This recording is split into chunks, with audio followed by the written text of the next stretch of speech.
স্বাগত প্রবাসের সংবাদে আপনাদের সঙ্গে আছি আমি আশফাকুর রহমান আদনান। দেখছিলেন বিআরবি কেবলস সংবাদ শিরোনাম। বিস্তারিত। বিজেপি বাঙালি বিদ্বেষী, তাই বাংলাদেশি বলে আটক করা হচ্ছে ভারতের অন্যান্য রাজ্যগুলোয়, এমন মন্তব্য করেছেন পশ্চিমবঙ্গের মুখ্যমন্ত্রী মমতা বন্দ্যোপাধ্যায়। মমতার দাবি, কেন্দ্রীয় সরকার বলুক বাংলাদেশি অভিযোগে কতজন ভারতীয়কে পুশিন করা হয়েছে। এর প্রতিবাদে বুধবার মমতার নেতৃত্বে কলকাতায় মিছিল করে তৃণমূল। অন্যদিকে শুভেন্দুর দাবি, পশ্চিমবঙ্গের ভোটার লিস্ট থেকে বাদ দিতে হবে রোহিঙ্গাদের। সব মিলিয়ে সরগরম ছিল শহরের রাজপথ। কলকাতা থেকে ভাস্কর সর্দারের প্রতিবেদন। ভারতের বিজেপি শাসিত রাজ্যগুলোয় বাংলাভাষীদের হেনস্থা করা হচ্ছে। বাংলায় কথা বললেই বাংলাদেশি সন্দেহে আটক করা হচ্ছে, অনেক ক্ষেত্রে পুশিন করা হচ্ছে, এমনকি অবৈধ বাংলাদেশি বলে এনআরসি নোটিশ ধরিয়ে দেওয়া হচ্ছে। এরকম একাধিক বিষয় নিয়ে প্রতিবাদ জানাতে পথে নামলেন পশ্চিমবঙ্গের মুখ্যমন্ত্রী মমতা বন্দ্যোপাধ্যায়। বুধবার প্রায় 2 কিলোমিটার বেশি পথ বৃষ্টি মাথায় নিয়ে মিছিল করেন মুখ্যমন্ত্রী। মিছিল শেষে বক্তব্য রাখেন মমতা।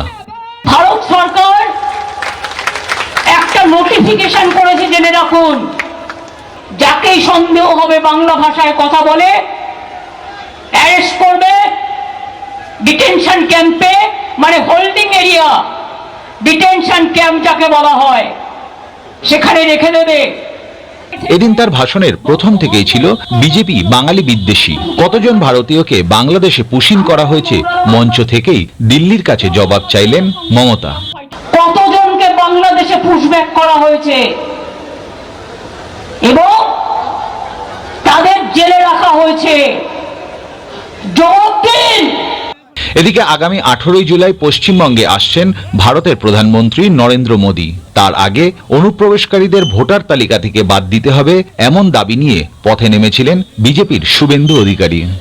কোন ভারতীয় মুসলিম, হিন্দু, শিখ, খ্রিস্টান, জৈন, পার্সি, বুদ্ধিস্টের বিরুদ্ধে আমাদের কোনো অভিযোগ নেই। ভারতীয়রা সবাই থাকবে, সব ধর্মের লোক থাকবে। কোন রোহিঙ্গা মুসলমানের নাম ভোটার তালিকায় থাকবে না। আগামী বছর পশ্চিমবঙ্গে বিধানসভা ভোট, তার আগে ভোটের রাজনীতিতে সরগরম হচ্ছে পশ্চিমবঙ্গ। ভাস্কর সর্দার, নিউজ 24, কলকাতা। দেশ থেকে হাজার মাইল দূরে থাকলেও হৃদয়ে গাঁথা দেশের স্বাদ। কুয়েতে বসবাসরত প্রায় 3 লাখ প্রবাসী বাংলাদেশের জন্য তাই দেশীয় ফলমূল মানেই একরকম আবেগ ও স্মৃতির টান। কিন্তু সেই চাহিদা অনুযায়ী পাওয়া যাচ্ছে না দেশের মৌসুমি ফল। সময় মতো পণ্য না পৌঁছানোয় ক্ষুব্ধ খুচরা ও পাইকারি বিক্রেতারা।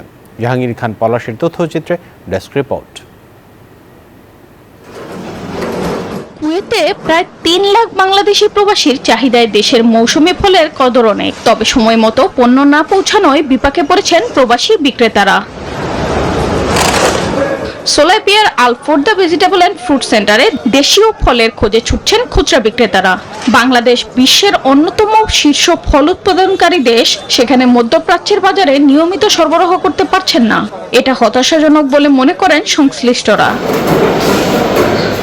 আমদানিকারক ও পাইকারি ব্যবসায়ীরা বলছেন, যথাযথ রপ্তানি ব্যবস্থাপনা, সরাসরি ফ্লাইটে ফল পরিবহন এবং প্রশাসনিক সহায়তার অভাবে এই ঘাটতি আরও প্রকট।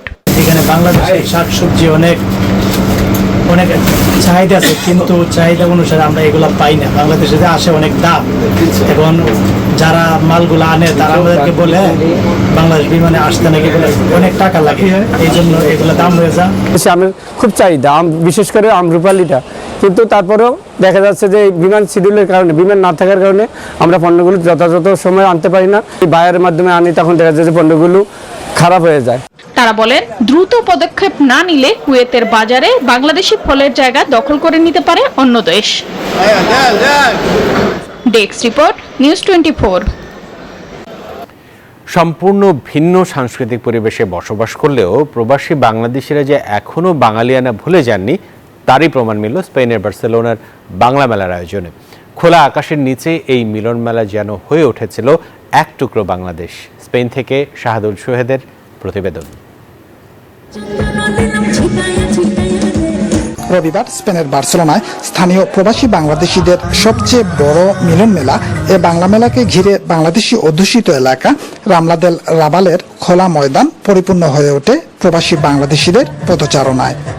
চতুর্দিকে বাঙালির আনাগোনা, অনেক দূর দূরান্ত থেকে বাঙালিরা এসছে এবং বিভিন্ন ধরনের বাংলাদেশি খাওয়া দাওয়া, এক কথায় অপূর্ব। মেলাটা খুবই ভালো লাগছে, আমি প্রতি বছরই আসি। সব বাঙালিরা একসাথে হয়ে অনেক মজা করে আনন্দ করে। দেশ থেকে নামি দামি ও সুনামধন্য অনেক শিল্পী আসছেন। মেলায় স্থাপিত স্টলগুলোতে ছিল ইলিশ পোলাও, চটপটি, নানা রকমের পিঠা, ঝালমুড়ি, পান সুপারি, এক কথায় বাঙালি খাবারের সমারোহ। চিতই পিঠার সাথে ভর্তা আছে, শুটকি ভর্তা, ধনিয়া পাতা ভর্তা। অনেক ভালো লাগছে ভাই, বাংলাদেশি খাবার অনেক দিন পরে খাইতেছি। যখন মেলা হয় তখনই স্টলগুলো বসে এবং আমরা সবাই খুব আনন্দ নিয়ে খাবারগুলো খাই। আয়োজক সংগঠন অ্যাসোসিয়েশন কুলতুরাল ই উমানিতারিয়া de বাংলাদেশ এন্ড কাতালোনিয়ার সভাপতি শফিকুর রহমানের সভাপতিত্বে ও সিনিয়র সহসভাপতি শফিক খানের পরিচালনায় মেলা উদ্বোধনী মঞ্চে আমন্ত্রিত অতিথি ছিলেন বার্সেলোনায় বাংলাদেশের অনারারি কাউন্সিলর রামন পেদ্রো ও সিটি কর্পোরেশনের ঊর্ধ্বতন কর্মকর্তা। দীর্ঘ প্রায় 25 বছর যাবৎ এই সংগঠনটি বাংলাদেশের কৃষ্টি, কালচার এবং নতুন প্রজন্মকে বাংলাদেশী হিসেবে গড়ে তোলার জন্য এই ধারাবাহিকতায় আমরা প্রত্যেক বছর এই বাংলার মেলা করে থাকি।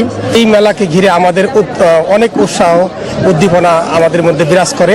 মঞ্চ প্রাঙ্গণে শিশু কিশোরদের উচ্ছ্বাস ছিল চোখে পড়ার মতো।